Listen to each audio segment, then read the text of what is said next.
Hello everyone, Basic here, and welcome to another episode of This Week on iRacing, and it's a special episode indeed, because it is finally time for the Daytona 24-hour. Now let's start off with the absolute basics, shall we? What is Daytona 24? It is a 24-hour race that follows the real-life 24-hour race at the Daytona International Speedway circuit. It is an IMSA race, so therefore we have the IMSA cars that iRacing has anyways. So we have the GTPs, the LMP2s, and GT3 cars, so there's 3 classes to choose for this event. Of course, the event is 24 hours long, so if you've never done a 24-hour race, this will be quite a big shock to you, but trust me, it is one of the best things you can do in a sim. A 24-hour race with your mates is absolutely brilliant. Now, you've got 3 classes to choose from. I suggest you do a bit of IMSA this week, because IMSA is at Daytona to decide what you're going to do. But I'm sure many of you listening already know what car you're going to pick anyways. But like I said, just want to cover the basics for this one. There are going to be 4 time slots. I'm going to pop them up on your screen right now for you. You can see which ones you'll want to go for. The main slot, the broadcast slot, is the 12 p.m. GMT. This will be the most popular. Probably suits the majority of people. It's not a bad time slot wherever you are in the world, I don't think, to be honest with you. But, you know, there are other time slots available, but the 12 p.m. one will be the most popular. Now, the field side this year is 60 cars. This has gone up from 50 from last year, so it will be busier on track. Do remember that. Do remember that indeed. Now, the license you'll need for this is just D4.0. So if you're D4.0 or above, you should be able to take part in this race. The sim date and time is on the 25th of January 2025 and is at 1 p.m. So the race will begin 1 p.m. in game time. Now, when you get into your lobby, you have 30 minutes of practice. Then it is a 2 laps, I should say, qualifying session with 8 minutes, either or, just like normal IMSA, really, or any other session. The weather's dynamic. I'll talk about the weather in a little bit. Now, the splits are done by your iRating, so the higher iRating, the higher the split you'll be in. It's quite well done, to be honest with you. I like the way the splits work on iRacing. Basically, whatever your team average iRating is, you'll be facing people around that same average iRating. So it's pretty damn good. It's pretty damn good. Minimum drivers is 2, maximum is 16, okay? Your stop and go limit, so how many instant points you're allowed before you get a stop and go, is 100 instant points and then 20 after. 20 after. Now, I do know it does say stop and go. Normally, when you get 100 instant points, you get a drive-through, but it does say on the forum stop and go limit. So, I'm going to say it's still a drive-through, but yeah. No DQ limit, and like I said earlier, the field size is 60. Let's quickly talk about the BOP for the event. So, balance of power or balance of performance, however you want to say it. Let's have a look at the GTPs first, shall we? So, GTPs, Acura, BMW, Cadillac, Ferrari, and Porsche. We've got 5 to pick from here.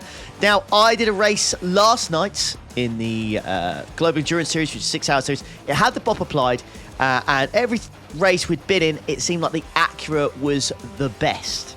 Now, it might not be the best for you, so you'll want to do some testing this week, but it did seem to be the best overall. Now, it does have a harsh BOP for that, so it's lost 3% of its fuel and 1.25% of its power, but it still seems to be the one to go for. But it is a 24-hour race, so it's not all about out-and-out pace per lap. It's about, you know, consistency and just staying alive, really, to get a good result and good strategy. So, you know, the Acura might be the best in other people's hands, but might not be the best for you. So do keep that in mind. But the Acura seems to be the one that seems to be at the top of the leaderboards at the moment. So I'd take serious consideration into that. Now, when we're talking about the BOP, do bear in mind iRacing does have the ability to change it just a few days before the event. The first lot's on a Friday. I do believe that they can change it on a Wednesday. So they could change it 48 hours before the event. So take this BOP with a pinch of salt. If you see these GTPs or a certain car, whatever it is, dominating IMSA this week, they may get further bopped, okay? But those are the GTPs. Now, LMP2 is only Delara P217, so we don't have to worry about that. Now, the GTDs, this will be interesting. It's quite controversial, the GTD BOP. It always is. Now, if you want to go for out-and-out pace, it looks like the Corvette's the one to go for. In the GT Sprint last week, that was like the car that set all the fastest lap times. and it seems pretty stable as well. So the Corvette is going to be right up there. That will probably be the number one choice. Cars to avoid, I think personally, at the moment, is the BMW M4. It's just, I don't know what's happened to it. It's just, it seems to be awful these days. The Lambo and the Audi as well, probably not that user-friendly for a track. The Porsche will be good, but it will be tricky in the bus stop because it runs on minimum wing and it can be a little bit scary. Very good at the infield though. Very good at the infield indeed. But yeah, my tip for you, if you're going to pick a car at the moment, probably go for the Corvette. But like I said, Bop can change things. If you're looking for stability, I would go in the Acura. It is incredibly easy to drive, very stable. So if you're looking to survive for 24 hours, which we should all be doing really, the Acura is going to be the one to pick in GT3, that's for sure. Strategy-wise, I'm not 100% sure, but I think if you can go to 33 laps, you will save a pit stop or two. So do keep that in mind. I think even 32 might save you a pit stop over the regular kind of stints from what I did at the free hour at the weekend. So do try and keep that in mind. 32 laps will probably save you a pit stop. 33 might save you even another pit stop. But you'll have to do a lot of fuel saving over 24 hours, so you could potentially lose 2 pit stops of time trying to save that fuel. So do bear that in mind. Do some testing. Find out what is the best strategy for you in this one. Okay then, let's talk about the weather next, shall we? This is the forecast for the 24-hour race. Now, like I said, the in-game sim time when the race starts is at 1 p.m. So we're going to have at least, say, 3 hours where it is going to be dry, and then the chance of rain does increase to around 16% until about midnight, where it drops to, that looks like 3%, maybe 3-4%, and then it just steadily increases to around 27% till about past 8 a.m. And then it's going to suddenly drop about 10, 11 a.m. So the chance of rain really, I mean, I quite like the forecast, I have to say, but the chance of rain never really gets too high.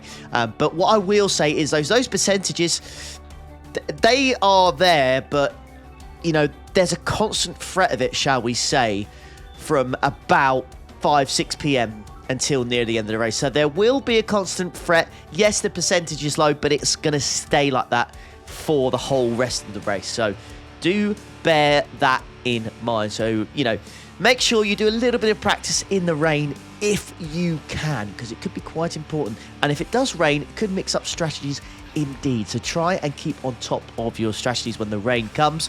Always plan for the last hour or two. Whenever we try and do strategies for our 24-hour races, we always think about what the last stop's like, or what the last 2 stops like. How are we going to save a stop if we need to? How much time we save? Is it worth it? Try and keep that in mind when the weather arrives, if it does, because it can really mix things up. So try and take advantage of it, and yeah, fingers crossed. No, you don't die in the weather.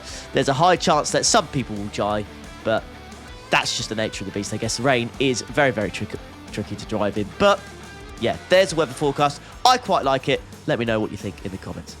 Now, for those that are going to do IMSA this week, so IMSA is at Daytona, of course, with the BOP applied. So for those that are doing IMSA this week, the in-game sim time is at 4:25 p.m. So it'll be slightly cooler than usual. Like I said, BOP is applied for this one in both the open and fixed, I do believe. No chance of rain in either of those. So if you wanted to get some practice in the rain in, unfortunately, those series will not be the one for you. You may have to do the official Daytona practice, which we all know is going to be ruddy busy anyway. So if you do manage to find a lobby with a little bit of rain, it might be worth doing some practice in it regardless. But yeah, IMSA this week, that's the information you need.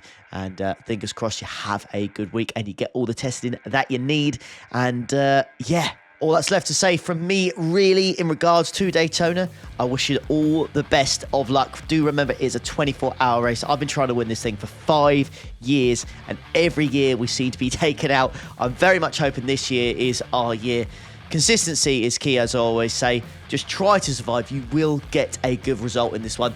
To the GT3s, I hope you don't absolutely get sent on every 5 seconds. To the LMP2s, may your cold tyres not be so cold when you come out the pits. And to the GTPs, may your sends be safe. Okay, may your sends be safe. Best of luck, everyone. I hope you've enjoyed this episode. I'm going to quickly do the honourable mentions list as well. We're going to have a quick look at what the other series are doing this week. But yeah, apologies, it's very info heavy on Daytona 24, but it's the biggest special event of the year. I had to make sure I covered it. Now, as for the honourable mentions, I have to say, to be honest with you, it's very slim pickings. I don't think this is a very good week at all. I think Daytona's kind of saved the day. Now, if you're not a fan of Daytona, I don't really think this week is particularly good, I'll be honest. But, you know, that's just my opinion. Maybe it's an absolute banger of a week for you. I don't know. But for me personally, I don't think this is particularly great. I mean, look at the list here.